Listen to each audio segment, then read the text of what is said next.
Having reviewed trigonometric functions, I'd now like to take that knowledge and use some of it and apply it to the topic of limits. In particular, we're going to be looking at two very specific limits that are very important limits that will come up as we work towards understanding some derivatives of trigonometric functions. So the first limit I'd like us to consider is the limit as x approaches 0 of the sine of x divided by x, and I'd like to show that that limit is equal to 1. Now in order to do this, we're going to use the Sandwich Theorem. And the Sandwich Theorem involves taking our function, which we'll call f of x for sine of x over x, and we're looking at that function f of x at 0. If we graph that in something like Desmos, we can see graphically that that limit appears to be 1. And our job is to pick a top function that I've been calling h of x and a bottom function g of x, showing that the function we're considering, f of x, lies in between those two functions on some sort of interval. So below I've shown a graph of the function h of x. We're going to just pick h of x to be the constant function 1, and g of x, which I've drawn in red here. Our g of x is going to be the function cosine of x. And you can see that on some sort of reasonable interval around 0, let's say maybe from -2 to 2, we need to show that our function f of x lies strictly between our top function, which is drawn in blue here, h of x, and our bottom function drawn in red here, which is g of x. It appears to be so, but let's use some properties of trigonometry in order to help us prove this. Now a picture here on the unit circle is going to be very helpful for establishing this sandwiching that we need. So drawn over here on the right is a picture of part of the unit circle, and you can tell that because A here is taking the place of the origin, B we're thinking of as the point 1, 0, and that distance is 1, and you can see the arc of the unit circle right here. We've then labeled some other points and drawn in some triangles in order to help us do some visualization. So this point C that we have right here is another point on the unit circle. We're thinking of x as some sort of angle within the unit circle that we're working with.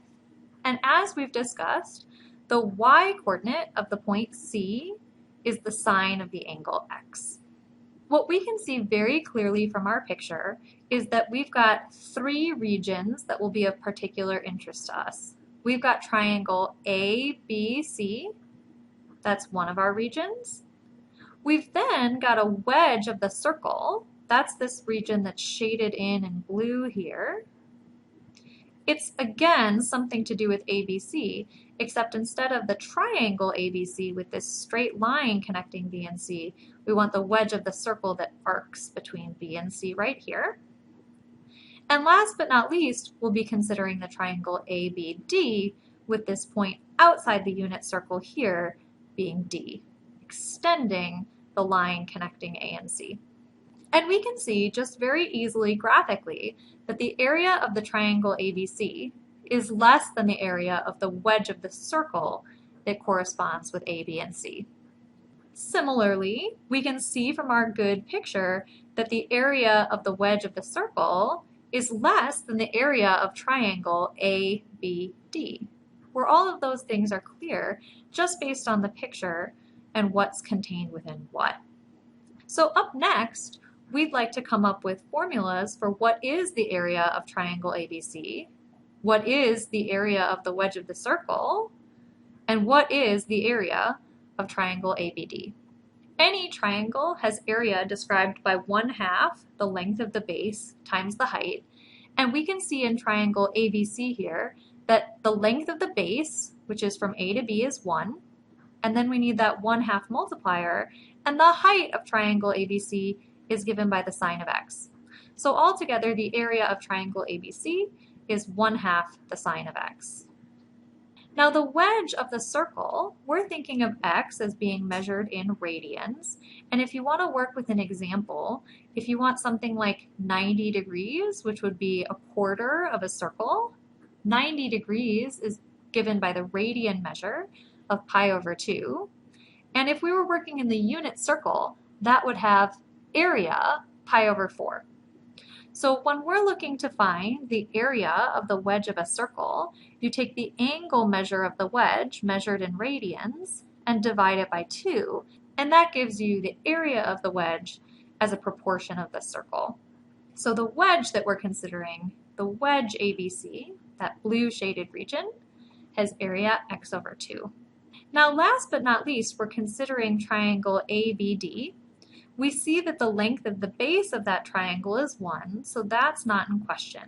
What might take some explaining is why this distance right here from D to B is given by the tangent of x, but that just comes from properties of our triangles. We know that the tangent of the angle x in the triangle ABD should be given by the ratio of the side lengths, its opposite over its adjacent.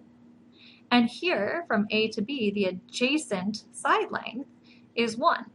And so we should get the tangent of x by considering this distance divided by 1. That tells us that this distance is the tangent of the angle x.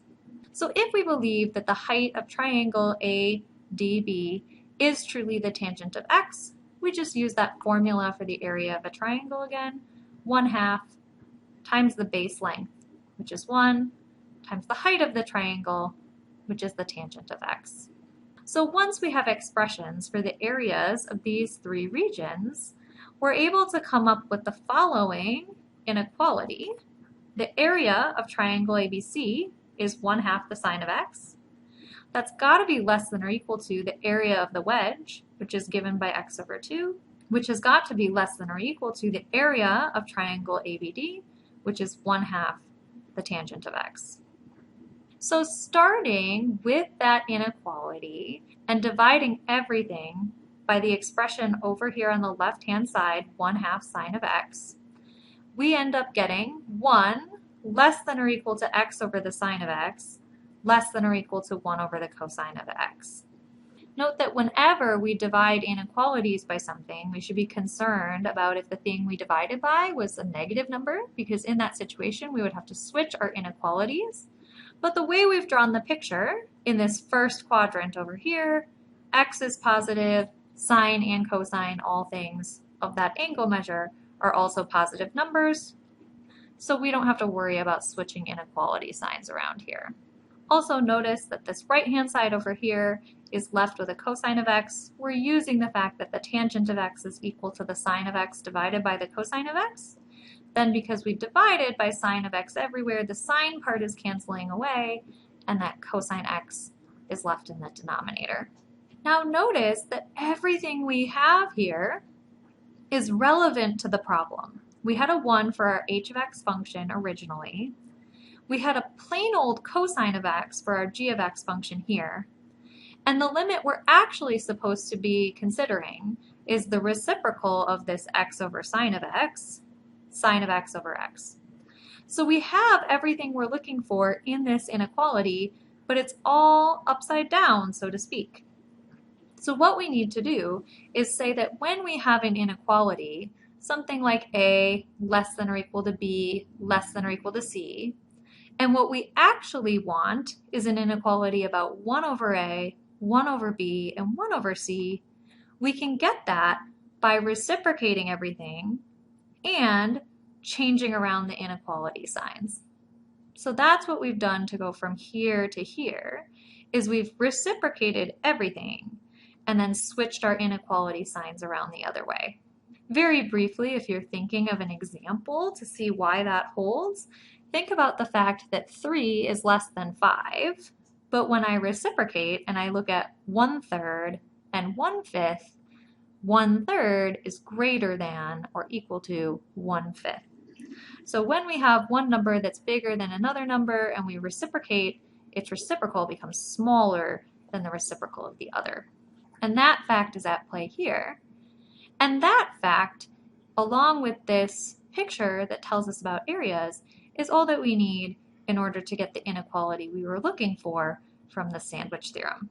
So because the limit as x approaches 0 of just the constant function 1 is equal to 1, because the limit as x approaches 0 of the function cosine of x is also equal to 1, and because we've trapped the function we're considering, sine of x over x, in between those two functions that have the exact same limit of 1 as x approaches 0, this thing in the middle must be approaching 1 as well as x approaches 0.